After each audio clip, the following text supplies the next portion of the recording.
Hello, listen, one of my clients has just asked me, why would the law of attraction not work for somebody?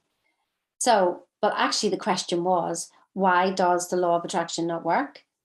The law of attraction is working regardless. Let me tell you, it is like the law of gravity. You may not understand the law of gravity, but you know that it's working and you know to pay attention. Well, the law of attraction is just one of those laws. Listen, if you were in a car and you were speeding and the officer stops you and you just go, oh, I didn't realize it was a 30 here.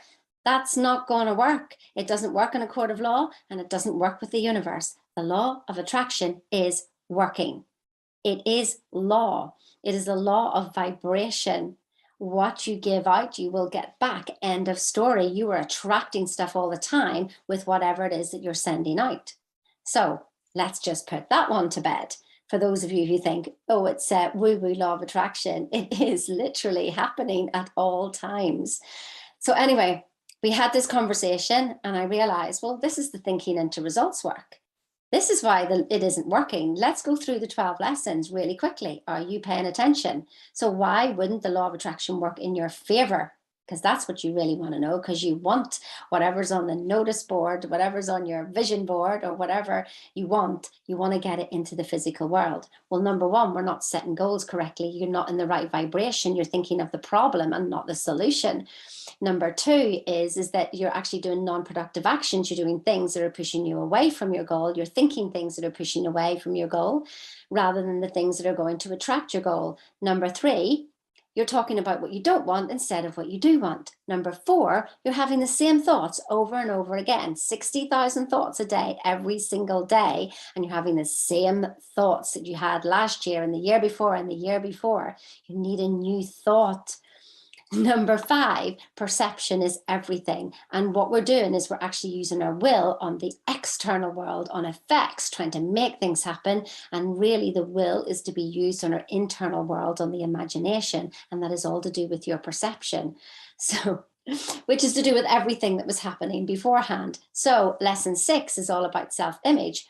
Your self-image, whenever I was a secretary and I had an IQ that they wanted me to be an officer in the RAF, that I had well exceeded everything, I did not see myself as an officer. I saw myself as a medical secretary. So who are you seeing yourself as? Are you seeing yourself as a success? Or are you seeing yourself as a failure?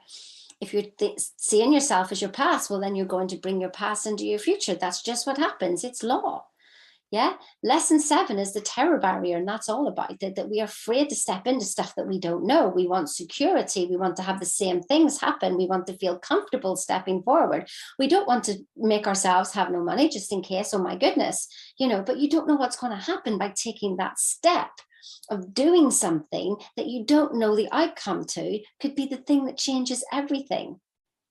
So you don't even take the step because you're trying to stay comfortable. That's never ever going to bring about change. That's going to bring the past into the future.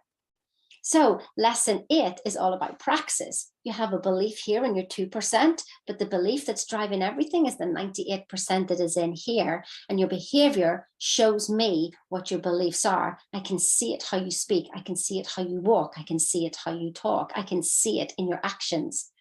So lesson 9 is all about attitude. And your attitude, quite frankly, sucks. So did mine. I didn't realize I was my own narcissist. Maybe we complain about other people and judge other people. And when things don't go our way, we have a little tantrum, whatever the reaction is that's going on. But I didn't know that we could have a positive mental attitude here, but come from an attitude of lack from in here. And our reactions show us everything about your attitude towards life and your view of the world, which leads into lesson 5, perception. So lesson 10, are you keeping up with me here? This is thinking into results in a whirlwind, okay? Lesson 10 is all about the most valuable person. Well, you're treating yourself like a pile of poop. You don't even realize it. You can't even hear some of the conversations that you're saying. I used to call myself an idiot and I didn't even hear that. I don't need somebody else to do that. I'm not even treating myself as valuable. Never mind other people around me. I'm so busy in judgment. And you watch those judgments, you think, I didn't think I was a judger. Oh my goodness. Do they start to become apparent as you go through these lessons? Lesson 11 is about the impression of increase. Well, here's the thing. You're not even leaving yourself with the impression of increase. Do you look in front of a mirror and go, wow, you look awesome today? Or do you pick holes in yourself? Do you pick holes in the work that you do? Do you pick holes in what other people are doing? Do you complain about things? That's not the impression of increase. And the last one, the mastermind, my goodness, you just get a group of women together talking about their men in their life and how bad they are. Phew, mastermind. And then the story continues. You get together and talk about your problems, then you mastermind your problems and they manifest and they keep coming back, right back to lesson one again. You're talking about the problem and not the solution. There you go. That's why the law of attraction is not working in your favor. So if you can work through those 12 lessons on your own with everything I've just said there, you just absolutely crack on. But if you want help, like I needed serious help, all the qualifications, all the books, everything, Bob has put everything in these 12 lessons that I've ever learned. And I promise you that. And he's put it into 12 lessons. And I study them over 6 months. And I've been studying it and I'm still going to study it, because here's the thing, I'm always finding errors in my coding, and I smile at them now. I just go, I didn't know I did that, but now I'm clearly aware of it, and so then I go and change it. You've got to have a new thought. The old thoughts are dragging you down. We need a new thought. We need new programming. We need new code. I can't code you, you code you. But I've got the code that disrupts your code and shows you everything. Are you ready? Are you up for this? Book a call. You've got to be ready though. Come on, let's do this. Or just click on the link and just join me. I'm ready for you. The first call you have with me will completely change your whole opinion of yourself. And that's the start of this journey, the concept of who you are. We don't study this as a normal program. No, no, no. You find that out when you have a call. See you now. Bye-bye.